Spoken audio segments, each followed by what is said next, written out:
The Pacific Ocean in 1942 was more than a theater of war. It was an unfathomable expanse where the tides carried not just ships, but the ambitions of empires and the lives of countless young men. Its turquoise waters masked dangers both natural and man-made. Beneath sunlit waves, silent submarines stalked convoys like predators. In its skies, the roar of engines shattered the serenity as carrier-based aircraft dueled to the death. This was a war of islands, of jungle trails and coral reefs, of desperate battles for anonymous atolls that most Americans could not find on a map.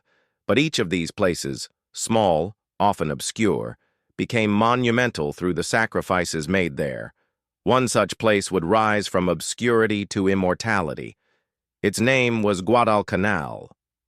To the untrained eye, Guadalcanal was just another island among the Solomons, cloaked in thick rainforest and ringed by beaches that shimmered under a tropical sun. But in the summer of 1942, this jungle-shrouded spit of land would become the epicenter of a ferocious struggle, one that would decide who held the initiative in the Pacific War. The stakes were enormous. Whoever controlled Guadalcanal would command vital sea lanes and possess a springboard for future operations. For the Japanese Empire, it was the linchpin of their southern defense perimeter. For the United States, it was the first real chance to strike back. The road to Guadalcanal began not with guns and glory, but with whispers, scattered intelligence reports that began to paint a troubling picture. American reconnaissance aircraft and coast watchers in the South Pacific reported unusual activity on the island. Something was stirring in the jungle.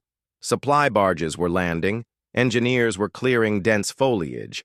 Satellite imagery didn't exist then, but sharp-eyed pilots reported seeing neat rows of cleared land where the thick jungle canopy once stood.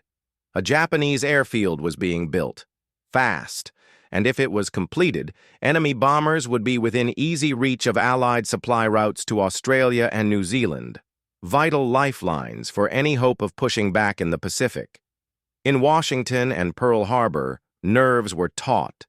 The memory of December 7, 1941, of burning battleships and rising smoke, was still raw.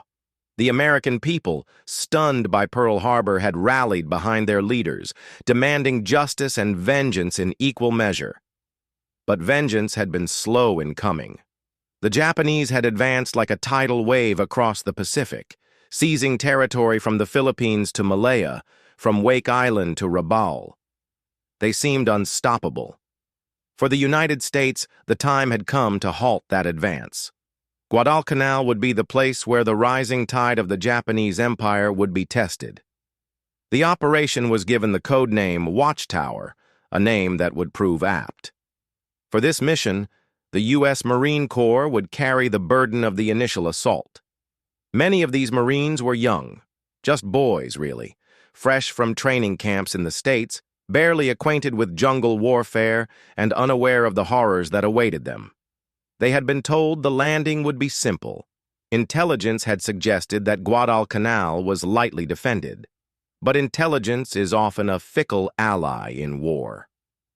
On the morning of August 7, 1942, the calm waters off Guadalcanal erupted with thunder as American warships opened fire. Amphibious transports, flanked by cruisers and destroyers, edged toward the beaches. The first major American offensive of the war had begun. What followed would be 6 months of brutal, grinding combat, on land, in the skies, and most ferociously, at sea. Guadalcanal would become a cauldron where tactics were forged, reputations made, and countless lives lost. It was a place where the environment was as deadly as the enemy. Malaria, dysentery, torrential rains, and sweltering heat plagued both sides. Men would fight not only the Japanese, but the jungle itself. It was an unforgiving war of attrition, fought in dense thickets, muddy foxholes, and moonlit waters. And nowhere would the fury of this struggle be more pronounced than in the naval battles that raged in the pitch-black seas around the island, waters that would soon earn the ominous name Iron Bottom Sound. But in that August of 1942, as the first boots touched the sand and the first echoes of gunfire rolled through the jungle, few could have guessed what was to come. Guadalcanal would not be won in days or even weeks. It would become a test of willpower and endurance, a grinding campaign that would pit the best sailors, pilots, and infantrymen of both nations in a crucible of survival and sacrifice. The world would come to know Guadalcanal not as a dot on a map, but as a name etched in valor, horror, and resolve.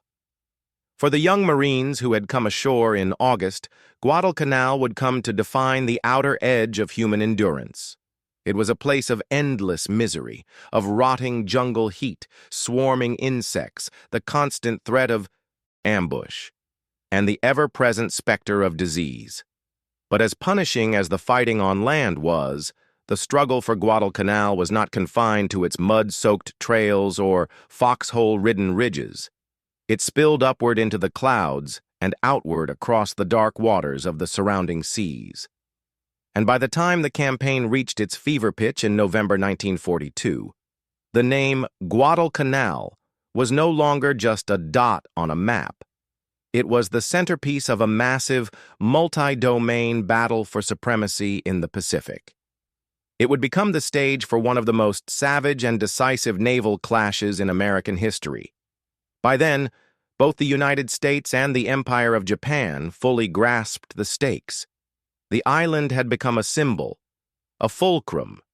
Whoever held Guadalcanal held the keys to the southern Pacific, the crucial sea lanes to Australia and New Zealand, the logistical lifelines that would allow either side to advance or retreat.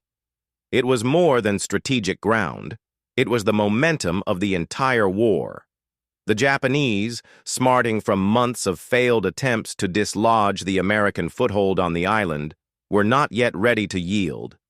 Despite crippling attrition and mounting losses in aircraft, ships, and trained personnel, they refused to abandon their drive to reclaim the territory. In Tokyo, military planners still believed they could win a decisive blow, one final powerful stroke that would collapse the tenuous American defense and shift the balance of power back into their hands. That blow would come by sea. Their plan was bold, calculated, and forged from their traditional doctrine of night fighting, an area in which the Imperial Japanese Navy excelled.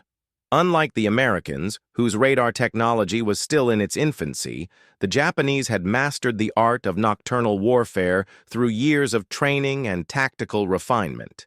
They had developed specialized optics, practiced coordinated night maneuvers, and were equipped with deadly Type 93 long-lance torpedoes, the most advanced of the war.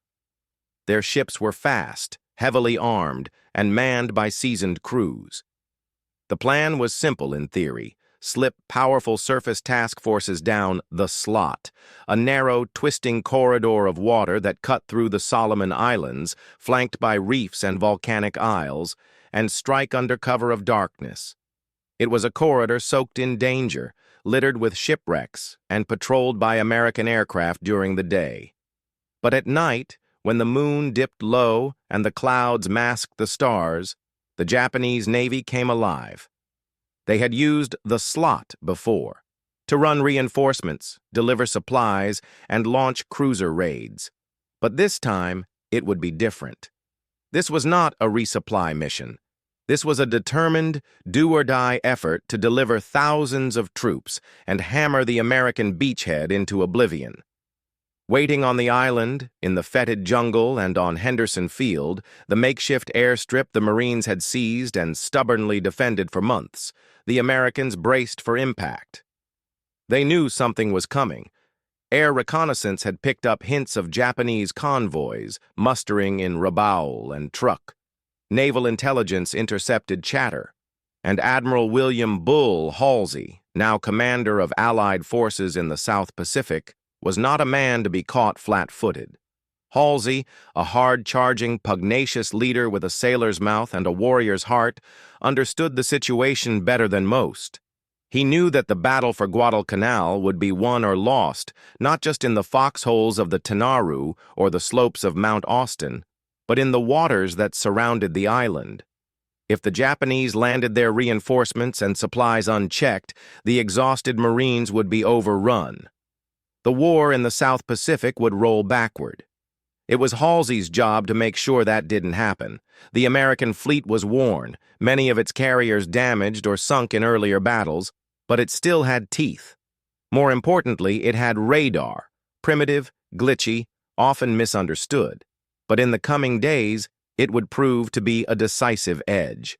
Halsey dispatched cruisers and destroyers, ordered battleships into the fray, and scrambled every available aircraft. He was preparing for a collision, not a skirmish, but a showdown. The stage was set. In the second week of November, as tropical squalls churned the skies and the jungle exhaled its damp breath across the island, the Japanese task force moved into position. It was a formidable armada. Battleships Kirishima and Hiei, flanked by cruisers and destroyers, supported by troop transports carrying thousands of soldiers. Their mission: shell Henderson Field into useless rubble, land reinforcements, and crush the American position. But the Americans were waiting. What followed over the next 3 days would come to be known as the Naval Battle of Guadalcanal.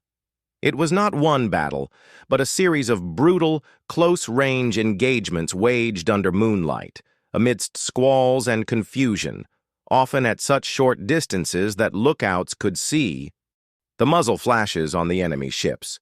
It was warfare stripped to its rawest form, chaotic, violent, and personal. Sailors died not in distant explosions, but in fire and steel as ships collided, capsized, and sank into the unforgiving deep. It was a clash of titans, a test of nerve and night vision, of training and sheer willpower. On those nights, as stars blinked through scattered clouds and tracer rounds danced over the water, the future of the Pacific War hung in the balance. Waiting for them was the United States Navy, green in experience, but already baptized in the cruel furnace of the Pacific War. These were sailors and officers pulled from towns and cities across America, many barely out of peacetime training when the Japanese struck at Pearl Harbor less than a year before. Now, they were fighting for inches of ocean and hours of daylight in a war that no longer felt like maps and flags, but steel, fire, and death. The men who crewed the American ships were brave, but many were untested in the kind of savage combat they were about to face. The Pacific had already taken its toll, and for the men heading into the waters off Guadalcanal, the war was no longer about strategy. It was survival. Opposite them sailed an opponent forged by years of ceaseless warfare. The Imperial Japanese Navy had been blooded long before Pearl Harbor. Since the 1930s, they had fought bitter campaigns in China and beyond, honing their tactics, mastering their vessels, and cultivating an esprit de corps steeped in ancient codes of honor and duty. Their crews were experienced, disciplined, and fully committed to the Emperor's cause. Their night-fighting tactics were the envy of the Pacific, born from doctrine and refined in battle. Where the Americans still relied on searchlights and guesswork, the Japanese navigated the darkness like wolves, silent, fast, and deadly. The Americans, however, brought something new to the fight. Though young and often inexperienced, they came equipped with cutting-edge radar, primitive by today's standards, but revolutionary for its time. This technology could see through the darkness, detect enemy movements beyond visual range, and provide precious moments of reaction time in battles where seconds meant life or death. It was not yet perfect, nor fully trusted by many commanding officers, but in the black waters of Guadalcanal, it would prove to be one of the slender advantages that helped even the scales, and they would need every edge they could get. On the night of November 12th to 13th, 1942, the waters off Guadalcanal turned cold and menacing. Rain squalls rolled in from the open sea, blotting out the moon and stars. The air was thick with tension. Every sailor felt it, the quiet before a storm made of metal and thunder. Somewhere out there, beyond the black horizon, Enemy ships were moving. The only question was when they would strike. Commanding the Japanese bombardment group was Vice Admiral Hiroaki Abe, a veteran of naval warfare and a man with a clear mission: obliterate Henderson Field. That airstrip had been a thorn in Japan's side since the Americans seized it in August. From its rough coral runways, American bombers and fighters had launched strike after strike, harassing Japanese convoys, sinking transports, and denying Tokyo control of the skies. If Abe could destroy the airfield even temporarily, it would open the way for Japanese transports to land troops and supplies. Without Henderson Field, the Marines on Guadalcanal would be isolated, their eyes and claws dulled. Japan could retake the island, and perhaps the momentum of the entire Pacific campaign. Abe's force was powerful and well-balanced: 2 battle-hardened battleships, Hiei and Kirishima, backed by a screen of cruisers and destroyers, each ship bristling with guns and torpedo tubes. The plan was simple: slip through the nighttime gloom, reach Guadalcanal by the early hours of November 13th, pound the airfield into dust, and vanish before dawn. In theory, the operation would be clean and swift. In practice, it would descend into chaos. The Americans knew Abe was coming. Thanks to reconnaissance reports and intelligence intercepts, Admiral William Halsey had ordered a naval force to intercept the Japanese before they reached the island. Rear Admiral Daniel J. Callaghan was given command of the interception force, a hastily assembled task group of 5 cruisers and 8 destroyers, many of them damaged or recently repaired, and manned by sailors still green. Callaghan himself had no experience leading ships in night combat. Worse, communication and coordination among his captains were limited, and his force lacked a cohesive battle plan. But they went anyway, because they had to. As the night deepened, the American formation steamed north through Iron Bottom Sound, a name it would soon earn for the many ships that would find their graves there. Radar contacts flickered across the scopes. Japanese ships, dozens of them. The 2 fleets were closing at breakneck speed, unaware that they were about to slam into each other at point-blank range. It would not be a traditional battle of broadsides or carrier-launched planes. This was going to be something older, more primal, a knife fight in the dark. Around 1:45 a.m., searchlights pierced the gloom. Japanese spotlights bathed the lead American ships in harsh white light. Gun crews opened fire almost immediately, and all hell broke loose. Shells screamed across the water, tracers lit the sky in deadly arcs, and explosions tore through the night. Ships passed within 3,000 yards, sometimes within a few hundred, firing broadsides like galleons in the age of sail. Torpedoes crisscrossed the battlefield, churning wakes through the ink-black sea. It was impossible to tell friend from foe. The radar that had given the Americans early detection was of limited use in the fury of close combat. Smoke, fire, and confusion reigned. Captains barked orders through shattered radios, and sailors fought by instinct. Ships collided, some by accident, others through sheer disorientation. The battle became a swirling melee, a brawl fought with steel hulls and roaring guns, every man aboard fighting for his life. Admiral Callaghan's flagship, the USS San Francisco, was hit repeatedly, its bridge a slaughterhouse.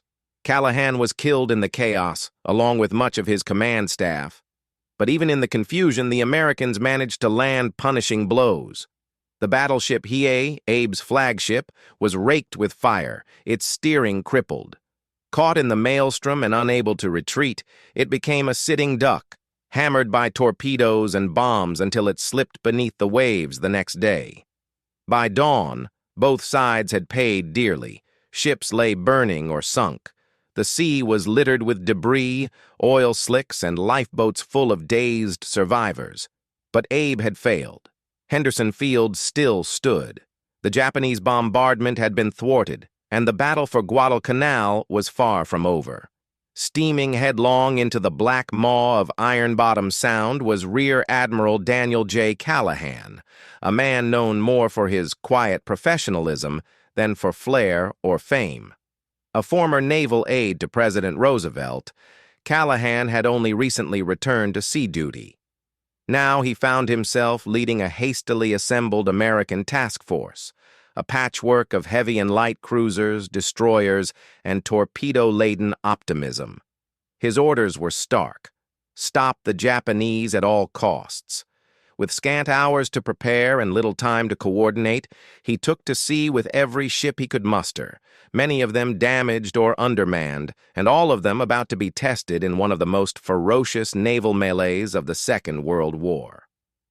The task force that followed Callaghan was anything but uniform. Some ships were battle-hardened, others were fresh from repair docks. Their crews included young sailors still clutching letters from home and salty chiefs with decades under their belts. They were a mix of veterans and green boys, engineers and gunners, all thrust together for this moment, each man about to play his part in a brutal close-quarters engagement that would defy training manuals and strategy alike. This wouldn't be a battle of long-range engagements or textbook formations. It would be decided by instincts, guts, and sheer will to survive. As midnight neared, the American ships crept northward through waters that seemed to pulse with anticipation. Tension ran like a live wire along steel decks. Officers paced bridges. Sailors stood ready at guns, eyes straining in the dark, ears listening for the low thrum of enemy screws. And then the call came down from radar operators. Blips on the screen, fast and numerous, moving down the slot. The Japanese were coming. Callaghan gave the order. All ships, prepare to engage. But the battlefield was no orderly chessboard. What happened next would go down in history as one of the most chaotic, close-range naval engagements ever fought. Communications, already strained by a lack of standardized procedures, began to break down entirely. Orders were misheard, bearings misread. Ships stumbled into formation late or off-angle. In the darkness, with visibility reduced to a few thousand yards, the American line broke apart before the shooting even started. And then came the first flash. It was not the steady flicker of gunfire over the horizon, but a lightning bolt of hell itself. A Japanese searchlight snapped on, painting an American destroyer in harsh white. More beams followed, then the roar of naval guns. The sea erupted in fire. The USS Cushing, a nimble destroyer on the forward edge of the American line, was one of the first to engage, and the first to die. Shells tore into her superstructure with merciless precision. Her bridge was shattered. Her midships exploded in a thunderclap of flame and splintered steel. Still, her crew fought back, loosing torpedoes and guns as their ship burned. Flames engulfed her decks, but her sacrifice delayed the Japanese advance and drew fire away from the more vulnerable cruisers behind. She died, but not in vain. Close behind came the USS Atlanta, the pride of the light cruiser class, under the command of Rear Admiral Norman Scott, a decorated veteran of earlier Solomon battles. Scott had earned his reputation through calm under fire and tactical brilliance, but even heroes cannot conquer the chaos of war. In the confusion, Atlanta was illuminated, first by the enemy, then tragically by her own side. American guns, mistaking her silhouette for a Japanese warship, opened fire. Friendly shells tore into her bow. Moments later, real enemy fire found her stern. Trapped in the murderous crossfire, Atlanta was raked from bow to stern. Admiral Scott was mortally wounded, cut down in his command center, surrounded by fire and steel. His ship, crippled and drifting, would later be scuttled. Another American icon was gone. Yet the battle pressed on. Now the center of the American line closed with the Japanese, like two freight trains colliding in the dark. At the heart of this hurricane stood the heavy cruiser USS San Francisco. She was Callaghan's flagship and at her helm was Captain Cassin Young, a battle-hardened officer who had earned the Medal of Honor at Pearl Harbor for rescuing his crew amid fire and chaos. That night off Guadalcanal, he would face an even deadlier test. Through the pitch-dark water, San Francisco squared off against the Japanese battleship Hiei, a floating fortress bristling with 14-inch guns. The range closed to less than 3,000 yards, point blank for ships of that size. In the flare of cannon fire, crewmen aboard the American cruiser could see the red sun insignias painted on the enemy's gun turrets. The battle was so close, it was practically personal. Hiei unleashed a salvo at near-zero range. One shell screamed into the bridge of the San Francisco, instantly killing Cassin Young, decapitating him with a blast that scattered his command staff like dolls. But Young's spirit lingered in every compartment of his ship. The crew, now leaderless, soaked in blood and smoke, did not falter. They rallied. Under fire, wounded officers stepped up. Gunners continued to fire. Damage control teams fought blazes and floods, often with bare hands and makeshift tools. San Francisco's hull was torn open in multiple places, but she gave back as good as she got. Her shells smashed into Hiei's superstructure, damaging radar and fire control, setting the stage for the Japanese battleship's doom later that morning. The night became a blur of flares, explosions, and desperate shouts. Ships crossed paths at distances measured in feet. Torpedoes sliced through the water, lighting up the sea with glowing trails. Japanese destroyers launched the deadly long-lance torpedoes in every direction, scoring brutal hits. American ships responded with depth charges, naval artillery, and sheer determination. It was not warfare as planned. It was chaos turned to violence. Yet even in that bedlam, the spirit of the U.S. Navy held. Sailors dragged wounded shipmates out of burning compartments. Gun crews loaded shells with blistered hands. Communications officers rigged up backup radios with wires and sweat. The cost was immense, but the line did not break. By dawn, the shattered American force limped southward. The Japanese, though still dangerous, had been stopped. They had not reached Henderson Field. The Marines on the island, who had braced for bombardment all night, awoke to silence. The airfield still stood. The skies were still theirs. The price had been staggering. Rear Admiral Callaghan was dead. So was Norman Scott. Dozens of officers, hundreds of sailors, and nearly half the American task force had been killed or wounded. But their sacrifice had bought the most precious commodity in war: time. Time for the airfield to operate another day. Time for the tide of war to shift, even if only by inches.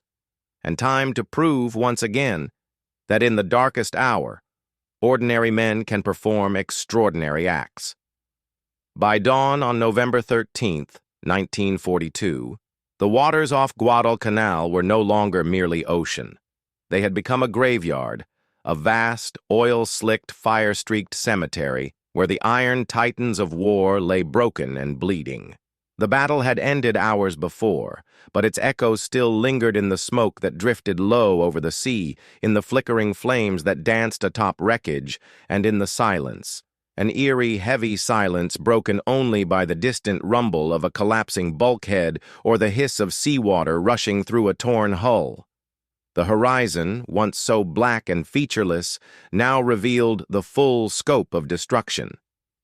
American and Japanese ships, hulks of twisted steel, floated dead in the water or lay half-submerged, their decks littered with debris, torn lifeboats, and the shattered remnants of what only hours ago had been proud warships. Lifeless bodies bobbed in the waves, some still in life jackets, others burned beyond. Recognition. Among them drifted planks, torpedo tubes, gun shields, and once precious maps now sodden and illegible. The sea had claimed everything equally. Heroes and enemies, officers and seamen, all now part of Iron Bottom Sound.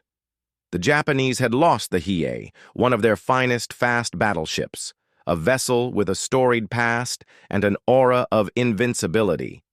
Crippled during the night battle by a torrent of shells from American cruisers and destroyers, she had become a floating inferno. In the morning light, as U.S. aircraft from Henderson Field circled above, her agony had continued. Torpedoes and bombs struck her again and again, a merciless assault from the skies that the Imperial Navy could do nothing to stop. At last, she slipped beneath the waves, taking with her over 100 Japanese sailors. For the Japanese Navy, the loss was staggering. Hiei was the first Japanese battleship sunk in combat during the war, a psychological blow that resonated all the way back to Tokyo. But if the Japanese felt the sting of loss, the Americans bore wounds no less deep. They had lost 2 flag officers in a single night. Rear Admiral Daniel Callaghan, who had led the American line into the maelstrom, and Rear Admiral Norman Scott, already a celebrated hero of earlier Solomon Island engagements. Their deaths left a gaping void in leadership and an enduring legacy of bravery. They had stood on the bridges of their ships as shells screamed overhead and through them. They had issued orders until their last breaths. They died as admirals once did, among their men, amid smoke and fire.